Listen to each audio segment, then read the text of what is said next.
pwede ba? Tumigil ka na nga, ang ingay mo! Can you just leave me alone? Morgana, paano naman namin gagawin yon? Nakikita mo naman, di ba? Tayong lahat nakakulong dito sa selda. Alam niyo, nagda-drugs yan, no? Tingnan naman kapraso. Alam mo, pagdating dito sa loob, lahat pantay-pantay. Tama. Excuse me, you're not my equals. Hindi talaga ka tayo equals. Kasi alam ko kung sino equals mo, si Moira. Morgana equals Moira. No. I am not my sister. Sinabi na sa inyo eh. I'm not Moira. Bakit magkamukha kayo? Ano kayo, identical twins? Malakas lang talaga dugo ng mama ko. Pwede naman yun, di ba, doktora? Hindi na, maming ka na, kilala ka namin, walang yaka eh. Alam mo, pasalamat kayo hindi ako si Moira. Dahil ang balita ko, hayop talagang gumanti yung namayapa akong kapatid. Patay na ba talaga si Moira? O baka naman gawa-gawa niyo lang yun? Malaki nga ang pagkakahawig nila ni Miss Go. Yun nga ang dahilan ng anak ko at mga kasama niya na siguraduhin na patay na si Moira. Na siya talaga ang nakalibing dun sa puntod ng ex-wife ko. Naiintindihan ko na pinanggagalingan nila to. So, pwede ba na warning lang ibigay mo sa kanila? Sorry, Doc.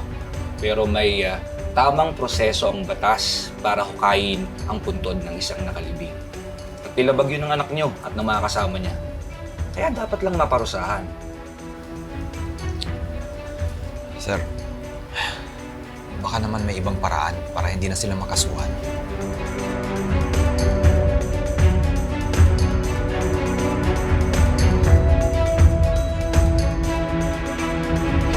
Sinabi nang hindi ako si Moira eh.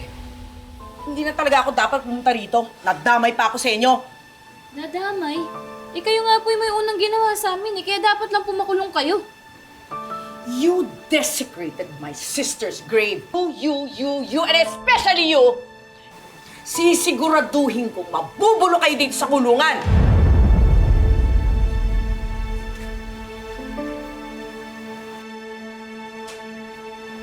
Ay! Ay! Laya na kayo.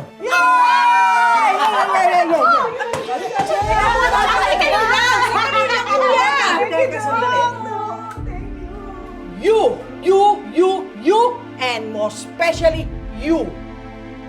Diyan, alika na po. Bye! Dali, sandali. Kuya. Kuya, bakit niyo sila pinalabas? Palabasin niyo ako rito! Wala akong kasalanan! Mama! Mama, yung abogado, please! Palabasin niyo ako rito!